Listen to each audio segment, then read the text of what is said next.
Hey, and welcome to Beyond the Pouch, a podcast series brought to you by Pelican, Respond and Ekin, where your hosts, Rachel and Louise, dive into the world of ostomy through open and honest conversations, including the lives of many inspirational ostomates, so you can get to know them beyond the pouch. Hi guys, we're back for our second episode of Beyond the Pouch. We've been blown away, haven't we, by the response of the first episode. It's been amazing. It's been amazing, and we're really, really excited for our first guest, who, I'm looking at her right now, she is the queen of forward rolls. She has the most beautiful Liverpoolian accent, and she is the glorious Phillipa. Hello, hello. Hi. How are you? I'm good. How was your journey? Fab. Because you've come all the way from Liverpool to Cardiff. Yeah. With your glorious boyfriend. Fiancé. Yeah. Fiancé. Crazy. Thank you for coming for the first episode. Of course, thank you for having me. That's right, we all met in the coffee shop, didn't we, before we came here? That's nice there. Yeah, Yoga as well? I know. What was that about? Why are you drinking coffee? No, it's downstairs. Oh. But it looked really quirky. I really wanted to go and do a bit of yoga. Oh, can you get a tattoo at the same time? Oh no, that'd be... Oh, there's an idea. There's an idea. Business idea straight away. Yoga and tattoos, love it. So, obviously, we've known you for a while. Yeah. But your diagnosis was quite a while ago, wasn't it? A long time ago, yeah. Yeah, run us through it. So I was diagnosed with Crohn's when I was 9, which was back in 2006. So a while ago. And then when I was 14, I was diagnosed with ulcerative colitis as well. So I've got the best of both worlds. So, yeah.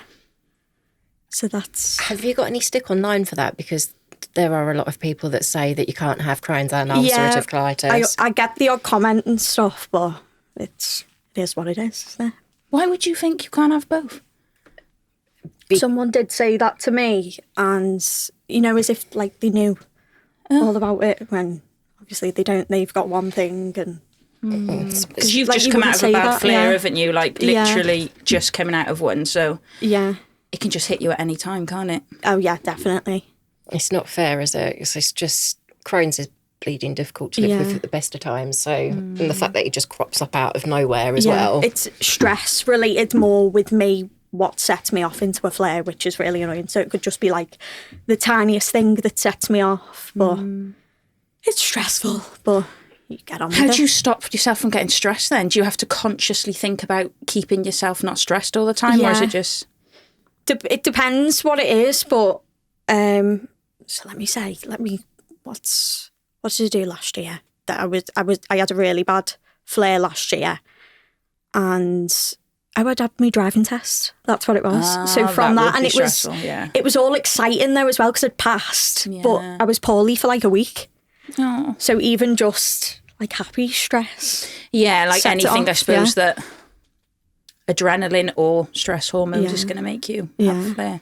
Yeah. Is that quite common? Do you find that? Yeah. It is a big factor. I mean, you guys know I've not been out of hospital long myself. Yeah. No. But Pip's had a flare. I've been in hospital. Rachel's still going. It's all right. We're here. We made it. We're fine. We got it. I mean, how have you found it? Because obviously you're diagnosed at 9. Mm-hmm. So when did you have your first stoma surgery? 24. Same age as me? Mm-hmm. Well, when I was 24. Yeah. Obviously, you're younger than me. But, I mean, how did you find that? Because that was quite a difficult time. And, I mean, how have they managed? Because, obviously, with the diagnosis of having the Crohn's and the colitis in the large bowel, how did you find having the stoma surgery? What did they do? So, with the stoma, it wasn't... They actually asked me when I was 17 if I'd wanted one. But I wanted to try other medications and stuff first. How poorly were you when they asked you that? Quite bad. Yeah, I was in one of the worst flares. So I think I was in and out of hospital that particular year about 3 times. But for long stays. Yeah. So when I was in, and social media wasn't how it was, or how it is now. Yeah. So I just felt like I'm the only one here who's being asked, 17-year-old being asked, like, you should be having a stoma bag now. It was like, no. Yeah. I'm I'm not having it. But if I could go back How was now, it I painted would've- to you out of interest? Like, when we talk a lot about the brochures that have elderly people on and all that. Like, Not a lot of information. Not a lot of information? Yeah. There wasn't when I had my stoma surgery. I mean, the issues that I was having with bags and stuff at the time, and my stoma nurse was literally like, it's basically your life now until you have your reversal, deal with it. It's basically what I got that's told. harsh. When I had it when I was 24, completely different situation. And the stoma nurse is coming round showing me like the base plates and stuff. But I still think there should be more out there to be shown. I feel like I would have appreciated more. I don't know if they do that or not. If someone who had a stoma could come in and could have spoke to me. Yeah, the problem that you've got with that, there are patient advocates. Yeah. I know it's quite common, especially like in Birmingham, for patient advocates to go in and speak to people that are either having surgery or just had the stoma surgery. Yeah. But some NHS trusts won't allow it because you've got DBS checks and everything else. Yeah. And in certain aspects, I think when you've had stoma surgery, whether it be emergency or elective, it's quite a lot to wrap your head around. Yeah. So I sometimes think that a patient advocate going in to see someone and going, oh, my life's absolutely fantastic, to somebody that's just had that surgery, I don't know whether it would actually be beneficial. It's a bit of a fine line because some people are really open and like, great, yeah, I really, really want the help. I would love someone to come and see me. Whereas others are going to be like, nope. Oh, yeah. Yeah, no. Yeah. And everyone's experience is different, and not all of them planned. But, like even to have had the option. Yeah. I mean, even like so we all live in different parts of the country. I know, so in Cardiff, there isn't like a stoma support group. There's nothing like local or anything like that. Is there anything? I know there's a few up north that There's North Wales have the stoma groups, but there's nothing down this way. No, what about with you? There's nothing. It's just around mad. that, Why not? Like know. it, and then it makes me think, oh, I really want to start one, and then I start thinking about the logistics of all, and I think, I don't think I could do that on my own, and it's just such a shame because think of the people that benefit from that. Yeah. I mean, there are some stoma support groups down my way. There's a really, really good one in Sheppey, but the problem is it's run by somebody that's also got a chronic illness, so they're not always able to do the support Well, that's group. what you couldn't do on your own, could you? Because say, like, you go down and people suddenly rely on that, you can't be there, can you? I know there's another one that's run by stoma nurses, but other than that, I don't really go. I've only ever been to a support group once, and I was like, nope. Yeah, and I suppose it depends the type of person you are as well. If you're not as open and confident with things, you might not want to sit there in a room and talk about it, might you? It's all relative, isn't it? Mm-hmm. I mean, how did you find, obviously, like waking up with a stoma? What were your thoughts? Because it wasn't easy because you had that, and then So when I had it, when Seb number 1 was here, I was told about it the day before. So they'd come in and said, right, you've got sepsis, like you're all infected where the wound is, so we need to give you a stoma bag because I had a rectovaginal fistula. So from that, it had expanded, and we were like, they'd put a seton or setton. I don't even know the right way to say it. set on drain. Yeah. I don't understand why they still do those because they're brutal. Oh, they had me in for the day to do it and sent me home the next day. I was in agony, couldn't sit down. It was horrible. So then from there, that was when I went into hospital, and they'd said to me, it's got infected. You've got sepsis. We need to do the stoma bag now. I was petrified. And then the next day they did it. Yeah. So how did you feel waking up after the second one? After the second one? Yeah. I was straight in a coma. So, yeah. That was a journey and a half. How long were you in the coma for? Over a week, yeah. Oh, God. What do your family say about it now? It's traumatic still for my mum.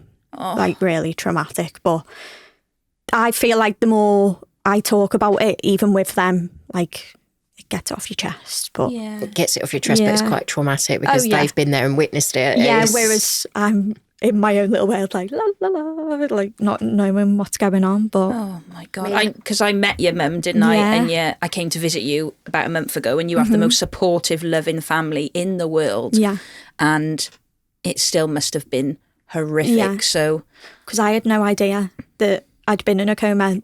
None of the family told me until I'd come out of hospital. So really? yeah, and my sister sat me down and was like crying and was like, you nearly died. Oh, that must have been such a hard conversation. Yeah. I burst into tears. I just thought I'd text my friend when I'd woke up like, oh, sorry, I haven't been in touch, and they were all thinking, oh my God, she's responded to me. Oh my God. But yeah, I had no idea. It is traumatic though, and I think sometimes when people talk about it, it kind of gives you those flashbacks that you don't necessarily want, because you don't remember at the time, but once you start recovering and you get further down the line, you get flashbacks, and that's not always pleasant. Were you offered psychological support? Yeah. Oh. Yeah. So once they'd put me onto my ward after being in intensive care, there was someone who would come round like once a week and speak to me and stuff, and then it would like go to like 2 weeks and stuff. But yeah, I did get a lot of support with that. And I think, what was it? When I'd come out of hospital, they had a load of notes from, being in intensive care and said, listen, if you want to see all that, we've got it here when you're ready. So, did you read them? Yeah. Oh. That was hard. That was hard. But to know what had gone on and stuff while I was in there. But there were some funny things I was told from like my mum, and Mike had told me some stuff. Apparently I'd rung up Mike and said, you can come and get me now, I'm fine. But all loopy, you can come and get me. He's like, you're not going anywhere. Oh my God. How long had you been with Mike when all this happened? Oh, 6 years. So you'd already been with him? Oh no, sorry, 5 years. I'm going like, but yeah. So you'd been with him 5 years when all this happened? Yeah. Oh. Crazy. But what else had happened? I'd rung my mum and dad and said, I'm pregnant. And it went, oh my God. It was my stoma back out. I was like, I can feel it in my belly. It's like really expanded. Like I'm like halfway. And my mum's like, what? What is going on? But I rung our staff as well and said the same thing. It's funny what you do on those though, because mine, apparently, I was accused. Apparently, I thought I was on the cast of Grey's Anatomy. And I was, and you do love that program. I know, you and were I was manifesting back then. I was saying at the time that I thought the doctors and nurses were going off in the side rooms, and that they weren't looking after me because they was having adult shenanigans. It is crazy though. It's crazy. Do you know for definite that wasn't happening? I don't know, but I thought it was. There you go. Why did that idea come in your head? That's I was going to say, how did you find the fistula? How long had you had the fistula for? Because having had a fistula myself, and especially with Crohn's disease, they don't treat the fistula, do they? And the stuff that they do to try and find out where it's going is not pleasant at all. So I'd had two before, and I remember the first one being horrific. It was awful. And I had to get in a bath constantly, about 3 times a day. I'd have to get in the bath just to soothe it, but it would get bigger, and they'd put me on Humira to get rid of that. I don't know how that had helped eventually, but it had been there for so long. And then the second time, it was almost like I thought the steroids were starting it off, because every time they put me on steroids, something would start to happen. So then when they did it the second time, I was like, I can't, it's happening again. So they took me off the steroids, and then I was on steroids for 2 years prior to having the stoma, and I should have been off them. They should have took me off. They kept putting me back on them. And then when I'd come off, I had this fistula, and I'm thinking... the problem that you've got with Crohn's disease, because of the nature of Crohn's disease, the bowel breaks down. Yeah. So what happens is the bowel breaks down, you develop an abscess on the inside of the bowel, and then that tunnels off as a fistula to the unpleasant various places. And then it bursts, the abscess bursts, drains out through the fistula, and then basically you've got an extra tunnel off of your bowel that fecal matter comes out of, which isn't pleasant, especially when it's down there. It's just so painful. Just I'd have to either be on like 4 pillows to sit down, but I remember going into the hospital for the one I had 2 years ago, and I just couldn't sit down, and I'd be crying, like hysterically crying to my mum, and she'd be like, I don't know what I'm supposed to do. We need to take you in. This is so bad. Yeah. And then they'd obviously they put the seat on in, and then it got worse. Yeah. Didn't get better. What was a turning point for you then? Like when things started not feeling so horrific? I'd say once I'd come out of the coma. Yeah. Because it was just, I'd say, the months leading up to that were just traumatic. Because it would be something else would go wrong. Oh, that I'm feeling fine. Oh, something else would go wrong. And it would be like a matter of days. So I'd go into the hospital, I'd come out, something else would happen. And then I'd come back out. And then it'd be even worse. And then the bowel would perforate. And then I'm in the coma. And then from then on, but I did feel like after the coma and I'd gone onto the ward, I'd lost so much weight. I was like 4 stone. Yeah, you posted a before and after, didn't you, the other day? And yes. So that was when I'd come out of hospital. It's unbelievable, the difference. So you've done even looking at that one, that's crazy because I'm so skinny there. But my mum and Mike had seen me while I was in hospital and said, you were literally like a skeleton. It was, I don't think I've ever been that skinny ever. In all the flare-ups and being malnourished before, I've never got that slim. And how did you deal with the malnutrition? Because was it more malnutrition than malabsorption? Yeah. So I felt like I just had no appetite, and anything I tried to eat Would cause pain. Yeah, but everything I was eating as well would just go right through.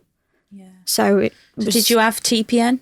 Yeah. So when I was after the coma and once I was on the ward, I felt like then I'd hit rock bottom because they wanted to give me the NG tube again, and I was just, I didn't want it.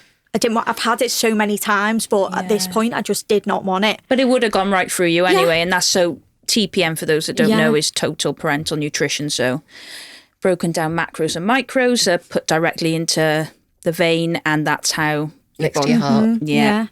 Because I know Jake had one for 12 weeks, and that's the only thing that got him out of severe malnutrition. You like me, still got the scars from your Hickman line on here. Oh, yeah, and Jake's got the same. Aren't they beautiful scars, though? His looks like a little butterfly. Oh, with a butterfly tattoo.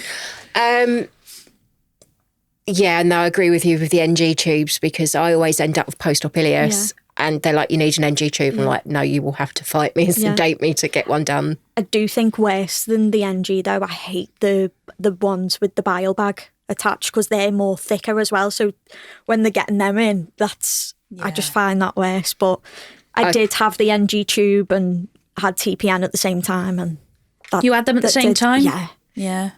So how long from starting to have TPN did you just take to come off it then?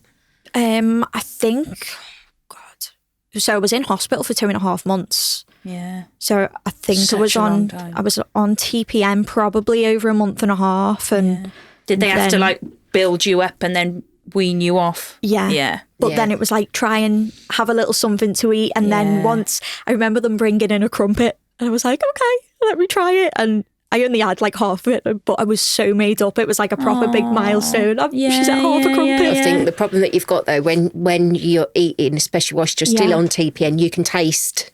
Yeah, it's horrible. My mum would bring in like KFC and stuff for me to try, and just try and build me. But the taste, it'd be horrific. But I think all the other medications as well would make that 10 times worse. Because one of the side effects of TPN is an aversion to eating as a result. So like Jake was on it for 12 weeks, and as a result he actually developed an eating disorder because he literally could not face eating. He couldn't like look at it. It was all sensory reactions to it. He couldn't look at it, he couldn't touch it, he couldn't smell it. It was just, but he was, very different circumstances. He was like 2 at the time. It is sensory though, because the problem that you've got with TPN and the medication, because of where it's going through. So it's a bit like, when they stick a cannula in your arm and they stick up the water sodium and you can taste it in your mouth. Or like when they give you IV paracetamol, you can taste the paracetamol, it's quite sweet. That's the same with TPN, but obviously because it's going through you all the time, that's all you can taste. And then obviously with TPN, you've got the issue with oral thrush, so thrush in the mouth, because you're not doing what you would normally do. Yeah. It's never fun. I mean, Did they take out your fistulas when they did the stoma surgery? No. So the seating, they cleaned that and kept that in. Yeah. And then just said, keep hold of that. Because I did have to go back in last year they were going to either take it out or just clean it, and they ended up cleaning it. So I've still actually got that one now. Oh, wow. Which I'm quite surprised about, but they said there's no point in us touching it. We don't want to remove it in case anything does happen. Yeah. But I don't feel it. It's fine. So you don't even know you've got it? How long was you living with the fistula for, though? Because I had a fistula in 2003 and it didn't get taken out until 2009, which was when my bowel perforated because they didn't know which part of the bowel it went to. So I don't know if it's still... I don't know if that's possible. Could it have stayed from the first one that I'd had when I was 17? I had that first fistula, and then they'd give me the medication to get it gone, and then something had come back, and then it's gone again. But then for that one to come back, it started, I'd say, the start of January. Yeah. And then they did the seat in the end of January. So I'd had it for then, but I was still in pain after that. Didn't have my first stoma surgery till the middle of March. So, yeah, a few months. So much can change in the body overnight, can't it? Like you just can't, unless you're having regular scans and regular whatever, you just don't know, do you? The problem that you've got with Crohn's disease, any surgery, even though you're having surgery to make yourself better, you still run the risk of, whilst you're healing, of post-op infections, another abscess developing, or because of the stress on the body, developing more fistulas within the area that you've had the surgery carried out. Yeah, that was what I was scared of. And fistulas aren't spoken about enough. When you get a fistula, like nobody else has got one, and then you finally see someone that's had one. Oh, yeah, you're like my friend. Yeah. Like, how have they dealt with the fistula? How are they dealing with it? Because the problem is fistulas are incredibly painful, regardless of where you get them, because of where it's attached, and because it's like scar tissue. You can always feel it when stuff's coming out or it's going through. Yeah. It's like another added version of pain. Yeah. I mean, how did you find like coming out of hospital and recovering and kind of getting back to normal? New normal. What is normal? I feel like it sounds so strange to say, but when I did come out of hospital after being in for so long, it was quite scary because that had become like almost my safe space. Yeah. Being in there and being looked after, like it's almost like you're what's the word? Institutionalised. Yeah. Especially if you used to do all that intervention and all that time around. It is after nigh on 3 months' day when they let you out on weekend release and you have to be back in by Sunday morning. What do you do with yourself? What do you do? Yeah, but they chase you. If you're not back in by when you've got to get back by a certain time. I remember having to do it with Jake. We used to, when he was on the TPN, they'd let us out for like an hour, then it'd be 2 hours, then it'd be whatever, and I'd be afraid to leave the park by the hospital in case they would like ring and go, where is he? They didn't let me do that this time being in, but I think it was 2 years before they did, but they used to let me do it like all the time. So Mike could come and get me and take me out on like a little date after the hospital and then bring me back. Oh, love him. So that was cute. We'd go to the cinema and then have to be straight back. That's the problem though, isn't it? With Crohn's, because you're never quite sure when it's going to kick off, and due to the nature of it, I mean, I know for me, any hospital admission with a Crohn's flare, I was always in for 2 weeks minimum. Yeah. Well, how long were you in recently for? A week. Nearly. Yeah. 6 days I was in. That's enough, isn't it? Yeah, but they finally admitted that the ulcers on my stoma are a Crohn's flare. They're not granulomas, they are a Crohn's flare. Yeah. And they're like, oh, shall we give you a topical ointment? Why was that going to do with Crohn's ulcers? Yeah, sure. That'll do it. Bit of calamine lotion, bit down. Sort it right out. Bit bleach. Oh, God, Christ. So the main reason why we've actually got you here today is because we are in the height of the summer and you have done a fair bit of travelling, and your most epic holiday, it's fair to say, is when you got engaged to the lovely Mike. So a lot of people, that's one of the things that they get anxious about is travelling with a stoma. So what's your experience of travelling with a stoma? So for me, before we'd went, I had really bad anxiety about the whole situation, but I would definitely make sure you ring up like your travel agent or who you're flying with. I made sure to get an outside seat, so I could get up and go to the toilet, because that being trapped in the middle when you need to get out and you go. want an aisle seat, I was like, give me the aisle seat, I'll do that. And I made sure as well to ring up and say, like, I've got a stoma bag, there's like medical supplies I need to bring with me. So they do tend to give you an extra bag to take, so you can have, what was it? I think it was 10 kg I got. Oh, wow. So that made things a lot easier, and all you have to do is just show that going through. But the have you airport ever been stopped and patted down? No, frisked? I was prepared for it. Oh. I was all prepared. And Were you a bit disappointed? Were you like really revved up? Like, come at me, come on, I'm ready. It was the quickest time getting through, though. It's the quickest I have ever got through security. Where was that? What airport? Gatwick. Oh, I've never been there. Last time I went through Gatwick, I got swabbed. What? Where? My bag got swabbed. See, I was ready for all this. I was like, come on. And they didn't want to do anything. I was like, They were really respectful. Don't get me wrong. They were really respectful. They were really nice about it. Yeah. And I'm just like, why me? Of all the people to get swabbed. And to be honest, I'm not surprised. Yeah. I'm not surprised at all. I went to Belfast with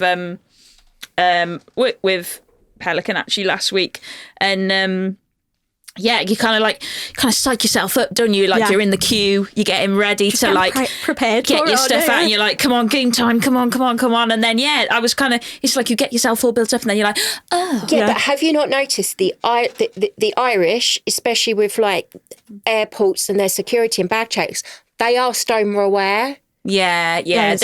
I got stranded in Belfast Airport a couple of months ago. It's horrific.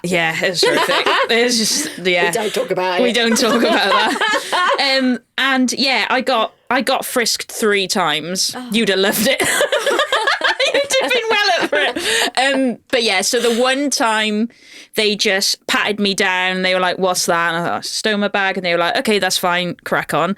Because we kept on having to board the plane for it not to be able to take off. And this happened 3 times across 36 hours. So that's why it was so many times.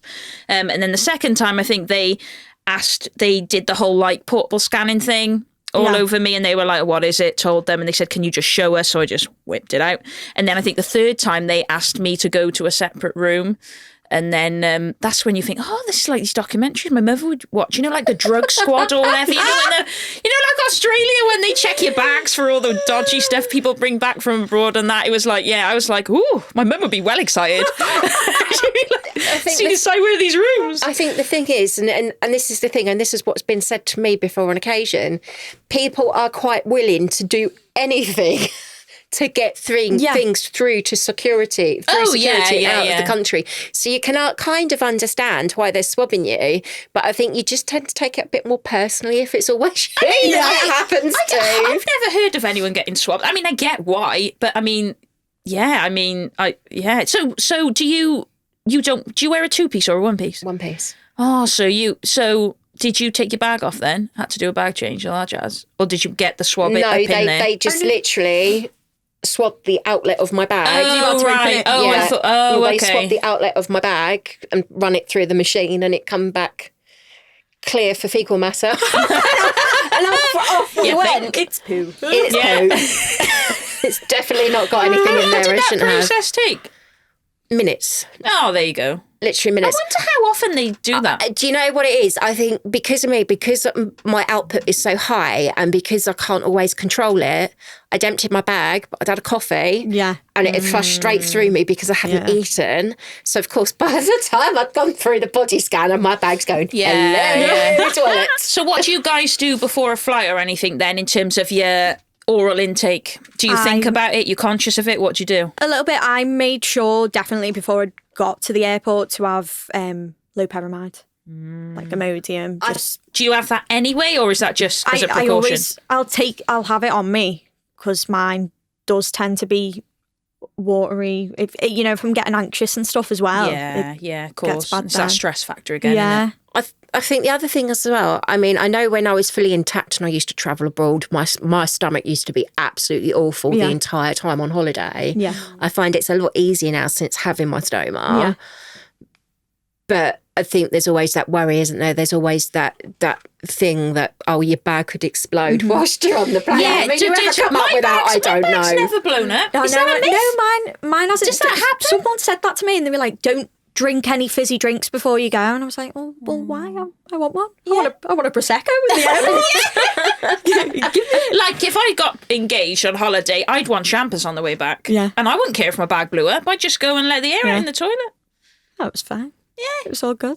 Not going to deprive yourself because of a bit of area. I mean, have you ever changed your bag on the plane? Yes, I changed my bag. Have you? What was that like? 1,000 feet. How the hell did there's not enough room for that? What did you it was crazy. Right, talk us through it. How It did was you do it? Amazing. So I did it on the way there because I thought, I don't actually need to change it, but Did you not let's think give it a go. Did you not think to do it in the airport? well, now I just wanted to experience it. Let's go to the toilet and do it. Why not? It's so rock and roll. Yeah. And I thought, I had in my head, people are going to be waiting outside, but then there's people who are just going number 2. To be fair, in general anyway. people spend, I'm telling you, but when we're emptying bags or changing a bag, I swear people who are having number 2s spend still way more time than us in there. Yeah, definitely. Way more time. Yeah. We're not the toilet hoggers. Huggers? I don't know, there's always something that freaks me out about airplane toilets. It's the flush. Yeah. I don't know, whenever you push the flush, I can just feel my stomach going. There's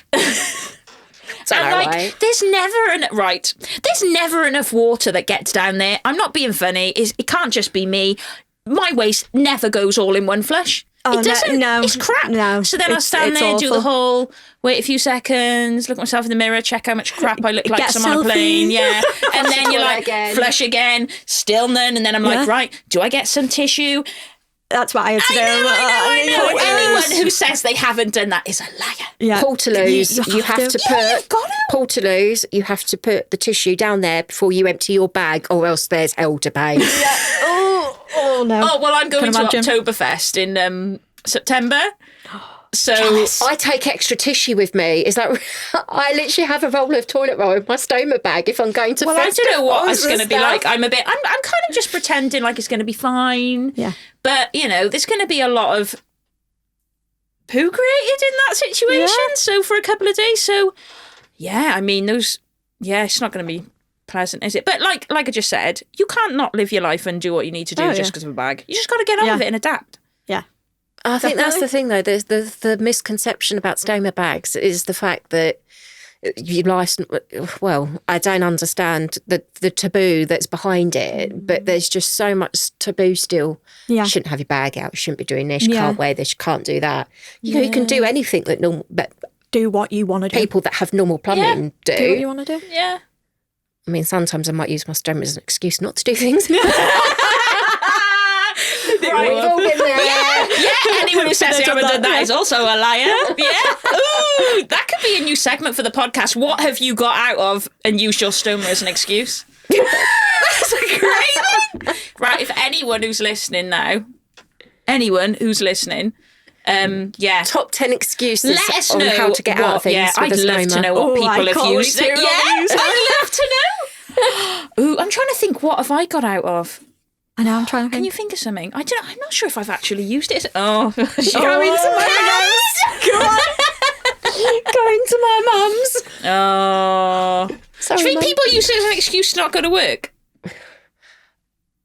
No, I've never used it as an excuse. To be honest, I've gone in before Ben had a leak. Yeah. I've sat there and I'm like, what's that? Oh, God. Oh. Yeah. And I've had to ring him up. It's like, have you not got anything in the drawer at work? Yes, I have, but I don't have, like, I've either got a barrier and not a bag, or a bag and not a barrier. Yeah. And I also need some dry wipes. How many do you need? Just bring in the whole pack because it's going to be messy.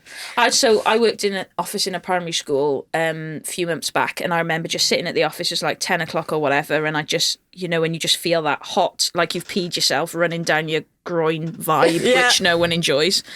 And I just remember thinking, just holding myself, like I don't know why I thought I'd catch it, because I'm not going to catch it, am I? Like you're just gathering your clothes as if it's like a mop up situation. And then I'm like, I need to get to the toilet from this chair. How am I going to do it? And then you're like, well, I got to go home. I can't get out of this situation. So there are situations where you genuinely have to go home, but... Do you feel like when you've had a leak as well, if you are sat down and you get up, do you feel like you do like a weird waddle to get to anywhere? Yeah, you do this weird awkward walk. I think the thing is because it's liquid output. Yeah. It's not solid. So gravity takes its toll. Yeah, I feel like I'm doing a weird squat position trying to get weird thing where you're walking and you're like a lifting monster. Don't know why the hands would come up there, but they'd be there holding it, wouldn't they? You know that gif that you see of the really weird old lady with a hood running across the river with the bags? That is literally the walk. That's literally the walk that you do with your bag. That is, yeah. And I'm always trying to like thrust my groin up in the air to try and like stop it. Don't go any further. Don't go down. And it just nothing works. It's still gonna go down. Yeah. Oh, I literally had day 2 out of hospital. I literally had the world's worst leak that I'd ever had, that I've had for ages. Now, my new bedroom carpet is a nice light grey. Well, you poor choice you. And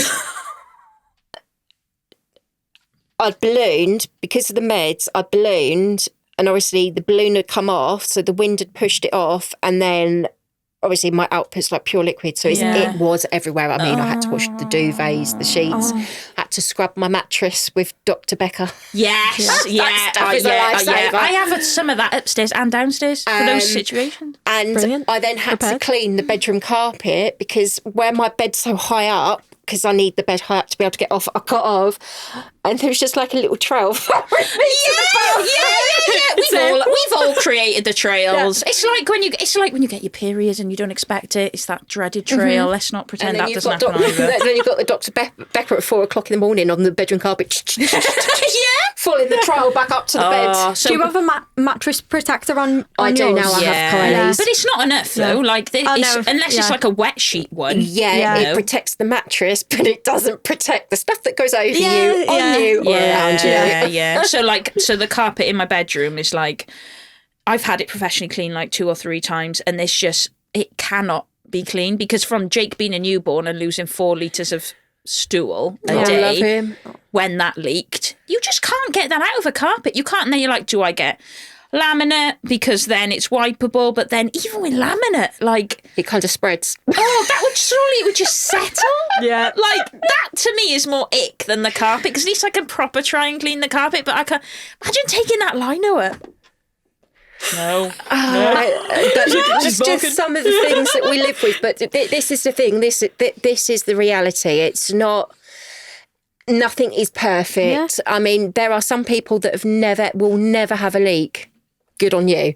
Yeah. There's other people that may only leak once or twice, and there might be some that are regular, and it's normally something that we've done to cause it. It's 100%. It's not what we're using, it's what we've done, or meds or anything like that. We all know our limits, don't we, when we settle into stoma life, and then like, you know, like particularly with diet, like if you know there's something you shouldn't eat but you're really craving it. Yeah. If I've had a few drinks and I really want it, I'm going to eat it. And I know what's coming. And you know what? I'll deal with it because in the moment, I don't care. Why not? Let's talk about your incredible Swim Society.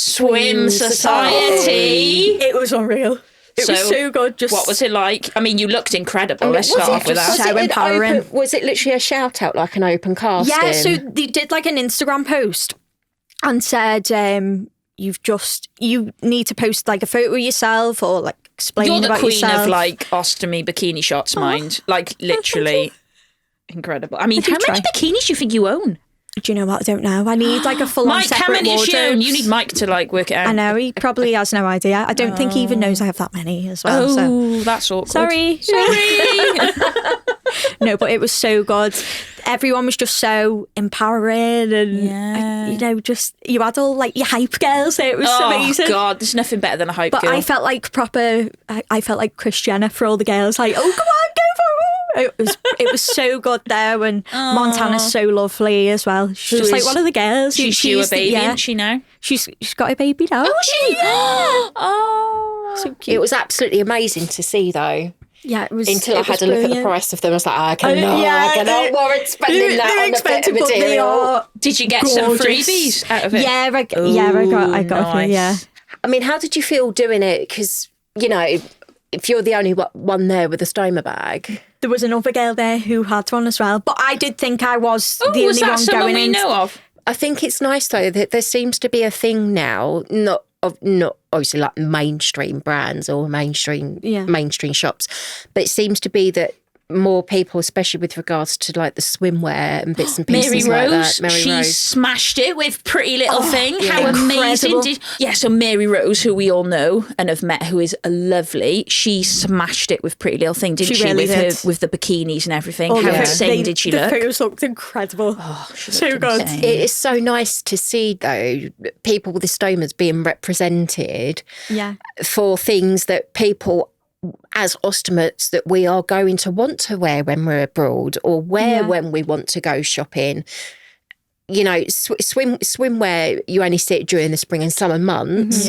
But it is nice to see that companies are using ostomates with swimwear, whether it be one piece or two piece, and kind of giving people the confidence to be able to wear a bikini instead of panicking, because I think the automatic response to having stoma surgery is that you need to cover up and you shouldn't have to cover up. No, but it does take a massive adjustment, doesn't it, to be able to feel like you don't want to, especially if you haven't got body confidence anyway. Yeah, but there's a difference between having body confidence and the difference of being shamed for having a stoma, because everything has been over the course of the years. I mean, I had my stoma in 2009, no social media. It was taboo and nasty to have one. When I had my stoma surgery in 2016, the only people that I can think of that used to represent stomas back then was Sam Cleesby with ulcerative colitis and stoma in a teacup. They were the only two ostomates that I can think of that were posting pictures of themselves up with their bags out at the time. Yeah. And it's come such a long way in the last 7-8 years. I'd much prefer seeing ostomates being represented by companies to promote swimwear and promote body positivity, rather than just seeing just random stuff or companies using ostomates in a way that they shouldn't be using them. Yeah. I think there's a clear difference between they've sent someone some free stuff just for that extra promo compared to like what Swim Society have been doing, because every year they featured an ostomate, haven't they? Yeah. The last few years. So who was the person the year before? I think last year, it was Anna Rachel. She's just got engaged. Yeah. So, being as you are the queen of bikini wearing, I've now decided to crown you. What advice would you give people who are trying to find that confidence this summer when they're on the holidays to wear a bikini with a stoma? I'd say it is quite hard, but try and embrace it as much as you can, because I think back to the time where I was going through so much and it was so hard, and why would I not want to go and embrace my body now after what it's been through? But yeah, just go out and try and make the most of it. Yeah. I mean, and well, like it doesn't mean you have to like wear the skimpiest bikini you can find and just stand on the beach and go, here I am, here's my bag, come at me. We're not saying that, but no. I mean, I do the same mixture between low-waisted and high-waisted. Yeah, it's whatever you feel comfortable in. Oh yeah, definitely whatever you're comfortable in. Yeah. So, but it takes time. It does. It does, yeah. It definitely does. I mean, like tips and tricks for like swimming and travelling abroad. What advice would you give? Definitely take spare bags with you wherever you are, just in case it does decide it wants to peel off. But you'll be fine. I think as well, if you've got the right bag, you shouldn't have to pack loads and loads of extra stuff. Even maybe take a support belt with you just for that extra protection. That's a great idea. Yeah. So Lovely. We're going to have to wrap things up, which I don't want to do because I love talking to you. But what, finally, advice would you give to anyone struggling to accept their stoma? Take it day by day. It's hard, but you'll get there. It is to take it day by day. It is. Everybody's journey's different. Everyone's different. But I think, especially like with us, like living with Crohn's disease, having a stoma has made life better to a certain degree because we've had stuff taken out so we don't spend as much time in hospital. Doesn't negate the fact that we might still have a flare-up. But it's improved quality of life, hasn't it? Definitely. So thank you for listening to Beyond the Pouch. We hope you've enjoyed the conversation and can take away something from what we've been speaking about, whether that be tips or advice for body positivity, confidence, swimming, going abroad, the usual. We'd like to say a massive thank you to Phillipa for coming down and taking part. It's been lovely seeing you again. Thanks for having me. And it's been amazing. Yeah, we hope you have fun on your next upcoming holiday. Oh, yeah. And thank you to listening to Beyond the Pouch, and we'll see you next time. Bye. Bye.